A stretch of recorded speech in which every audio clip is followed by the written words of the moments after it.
श्रीपाद श्री वल्लभ चरितामृतसार अध्याय 36 श्रीपाद प्रभूंचे श्री दत्त स्वरूपात प्रकटन। श्रीपाद प्रभू बहुरूपी असून श्री दत्त स्वरूपात प्रकट होण्याचा तो मंगलमय दिवस होता। तो श्री दत्तप्रभूचा आवडता वार गुरुवार होता। दीक्षा दिलेल्या सर्व भक्तांना त्यांनी मंगलमय आशीर्वाद दिले। सर्व भक्तांनी मोठ्या श्रद्धाभावाने श्री दत्तप्रभूंचे भजन अर्चन केले। यानंतर श्रीपाद प्रभूंनी आपल्या पुढील कार्यक्रमाबद्दल विस्तृत माहिती सांगितली। श्री दत्तप्रभूंचे स्मरण करता क्षणीच ते भक्तांना दर्शन देतात आणि त्यांच्या मनोकामना पूर्ण करतात असे त्यांनी भक्तांना सांगितले।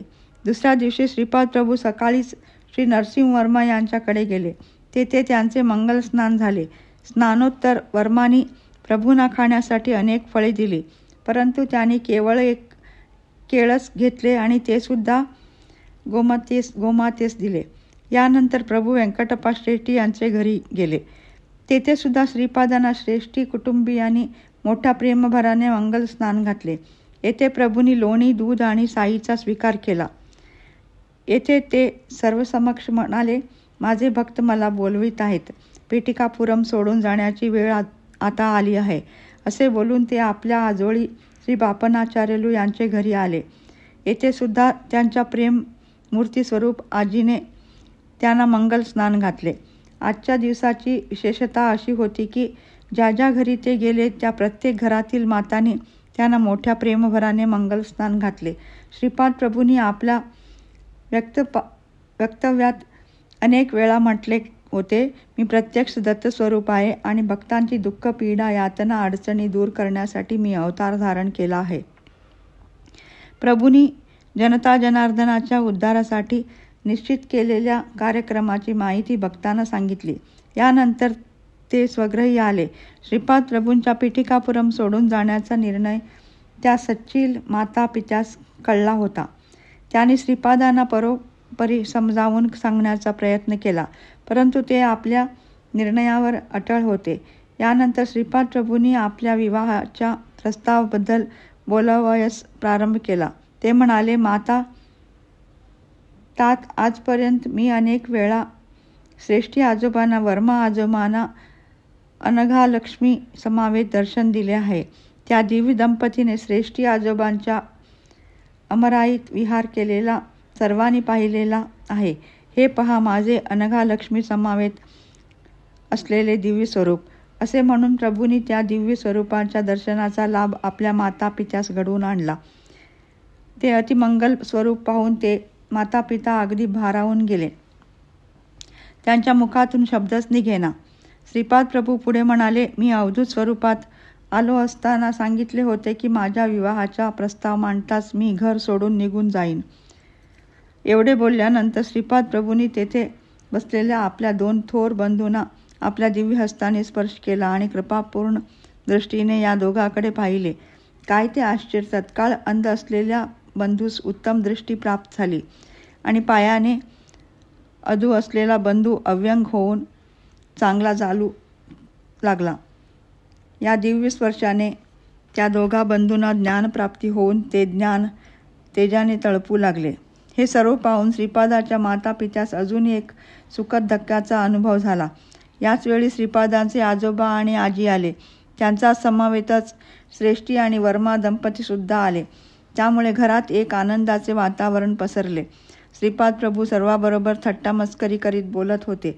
सुमती महाराणी त्यावेळी म्हणाल्या, बाळा श्रीपादा, तू सर्व जबाबदाऱ्या पूर्ण करून जाईन असे म्हणाला होतास। तू अजून व्यंकटप्पा श्रेष्ठीच्या घराची दूध बाकी, वत्सवाईची दूध बाकी, मल्हादींची दूध बाकी पूर्ण केली नाहीस। त्यावेळी श्रीपाद प्रभू म्हणाले, आई, तू म्हणतेस ते खरे आहे। या 3 वंशातील लोकांना मी कधीच विसरणार नाही। मी जरी विसरलो तरी तू मला आठवण करून दे। त्यांच्याकडून योग्य ती सेवा घेऊन मी त्यांना वर प्रदान करीन। तुझ्या माहेरच्या कोणत्याही एका घरी मी जेवणासाठी येत जाईन, परंतु दक्षिणा मात्र स्वीकारणार नाही। तुझ्या माहेरची माणसे माझ्याशी अत्यंत वात्सल्यपूर्ण भावाने वागतात आणि मला जावई असे संबोधतात। ही मानवी नाती स्वीकारून त्यांच्याबरोबर जावयास शोभेल असे प्रवर्तन करीन। एवढे बोलून श्रीपाद प्रभू पित्याकडे वळले आणि त्यांना उद्देशून म्हणाले, तात, आपल्या गंडीकोटा वंशात अनेक वर्षापासून वेद परंपरा चालू आहे. आता माझे दोघे ज्येष्ठ बंधू वेदशास्त्र संपन्न होऊन पंडित झाले आहेत. ते आपली वेद परंपरा चालवतील. गंडीकोटा वंशातील लोकांना मी कधीच विसरणार नाही. एवढे बोलून प्रभू काही क्षण डोळे मिटून बसले व नंतर म्हणाले, आपले श्रीधर शर्मा पुढील एका जन्मी समर्थ रामदास या नावाने एक महापुरुष होऊन महाराष्ट्र देशात जन्मास येतील. नरसिंहवर्मा छत्रपती शिवाजी या नावाने जन्म होऊन महाराष्ट्र राज्य स्थापित करून श्री समर्थ रामदासाचे शिष्यत्व पत्करतील. याप्रमाणे आपले पूर्वसंबंध बंधुरूपात स्पष्टपणे कायम राहतील. समर्थ रामदास स्वामीच्या अवतार कार्यपूर्णतेनंतर श्रीधर शर्मा शिवग्राम सध्याचे शेगाव क्षेत्रात गजानन नावाचे महायोगी होतील. त्यांच्यामुळे शिवग्राम क्षेत्राचा महिमा अपरंपार वाढेल. राजा राम शर्मा श्रीधर या नावाने जन्म होऊन महायोगी होतील. श्रीधराची शिवपरंपरा असलेल्या या पिटिकापुरातील माझ्या अंगणात महासंस्थान निर्माण होणार आहे. व्यंकटप्पय्या बरोबर असलेले आपले ऋणानुबंध स्थिर स्वरूपाचे होतील. एवढेच नव्हे तर त्यानंतर वत्सवाई कुटुंबातील लोकसुद्धा येतील. येथे सावित्रीपणाचे पारायण होईल. इतके बोलून श्रीपाद प्रभू थांबले. नरसिंह ब्राह्मणास वृश्चिक दंश. एकदा कुक्कटेश्वराच्या मंदिरात महाराष्ट्र प्रांतातून एक वृद्ध ब्राह्मण आला होता. त्याचे नाव नरसिंह आणि गोत्र काश्यप होते. त्याने कुक्कटेश्वराच्या मंदिराचे दर्शन मोठ्या श्रद्धाभावाने घेतले. नंतर तो स्वयंभू श्री दत्तात्रेयांचा चरणी भक्तिभावाने नतमस्तक झाला. त्यावेळी संन्यासी महाराज श्री दत्त दीक्षा देत असलेले त्याने पाहिले आणि तो तेथे गेला. त्याने मोठ्या नम्रभावाने त्या संन्यासी महाराजांना नमस्कार केला आणि गुरुदक्षिणेच्या रूपात त्याने आणलेली सर्व नाणी दिली. ती दक्षिणा पाहून संन्यासी आनंदित झाले. त्यांनी दीक्षा घेण्यासाठी आपली ओंजळ पुढे करण्यास त्या वृद्ध ब्राह्मणास सांगितले. त्यांच्या हातावर कमंडलूतील पवित्र जल घालण्यासाठी आपला कमंडल उचलला आणि त्या ब्राह्मणाच्या हातावर पवित्र जल घातले. परंतु आश्चर्य असे घडले की त्या जलाबरोबर एक विंचू त्या ब्राह्मणाच्या हातावर पडला आणि त्याने ब्राह्मणाच्या हातास कडकडून दंश केला. त्या प्रखर दंशाने ब्राह्मण इतका जोरात ओरडला की मंदिरातील सर्व लोक घाबरून त्याच्या जवळ जमा झाले. काही ब्राह्मणांना विंचवाचा दंशाचा दाह कमी करण्याचा मंत्र येत होता. तो त्यांनी घातला, परंतु दाह सारखा वाढतच होता. यावेळी घाबरून तो दीक्षा देणारा संन्यासी मंदिरातील एका कोपऱ्यात लपून बसला.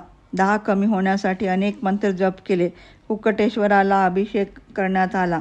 स्वयंभू दत्तात्रेयांना कर्पूर आरती करण्यात आली, परंतु कशाचाही उपयोग झाला नाही. ब्राह्मण मूर्छित अवस्थेत पडून होता. त्यांच्या मुखातून फेस येत होता. थोड्या वेळाने ब्राह्मण शुद्धीवर आला, परंतु त्यांच्या पोटात असह्य वेदना होत असून त्याला सारख्या उचक्या लागत होत्या. इतक्यात तेथे एक शेतकरी आला आणि त्या वृद्ध ब्राह्मणास म्हणाला, महाराज, आमच्या कुलातील व्यंकय्या नावाचा एक प्रतिष्ठित व्यक्तीने श्रीपाद प्रभूंच्या मंत्राक्षदा दिला आहेत. या तुम्ही घ्या. त्या ब्राह्मणाने मोठ्या श्रद्धाभावाने श्रीपाद प्रभूंचे स्मरण करून त्या मंत्राक्षदा हातात घेऊन थोड्या आपल्या मस्तकी धारण केल्या आणि आश्चर्य असे की काही क्षणातच त्यांच्या सर्व वेदना नष्ट होऊन तो पूर्ववत स्वस्थ झाला. या सर्व प्रकाराने लोकांचा त्या संन्याशावरील विश्वास उडाला. सर्व दीक्षित साधकांनी दिलेली गुरुदक्षिणा त्यांच्याकडून परत घेतली व त्या संन्याशास पिटिकापुरममधून हाकलून दिले. संन्याशाकडून घेतलेल्या पैशाचा विनियोग कसा करावा हे सर्व साधकांनी बापनाचार्यूंना विचारले. तेव्हा ते म्हणाले, त्या द्रव्याने अन्नसामग्री आणून सर्वांना अन्नदान करावे. अन्नदानामुळे श्री दत्तप्रभू प्रसन्न होतील. वेगळी दत्त दीक्षेची गरज नाही. श्री बापनाचार्यलू यांचा सांगण्याप्रमाणे कुक्कटेश्वराच्या आवारात एक मोठा मंडप घालण्यात आला होता. तेथे मोठ्या प्रमाणात अन्नसंतर्पण झाले. भोजनोत्तर सर्व भक्तांनी दिगंबरा दिगंबरा श्रीपाद वल्लभ दिगंबरा या दिव्य नामाच्या जयघोषाने सारा परिसर दणाणून सोडला. या दिव्य महामंत्राने सारे विश्व व्यापून राहील अशी भविष्यवाणी श्रीपाद प्रभूंनी पूर्वी केली होती. श्रीपादराजं शरणं प्रपद्ये.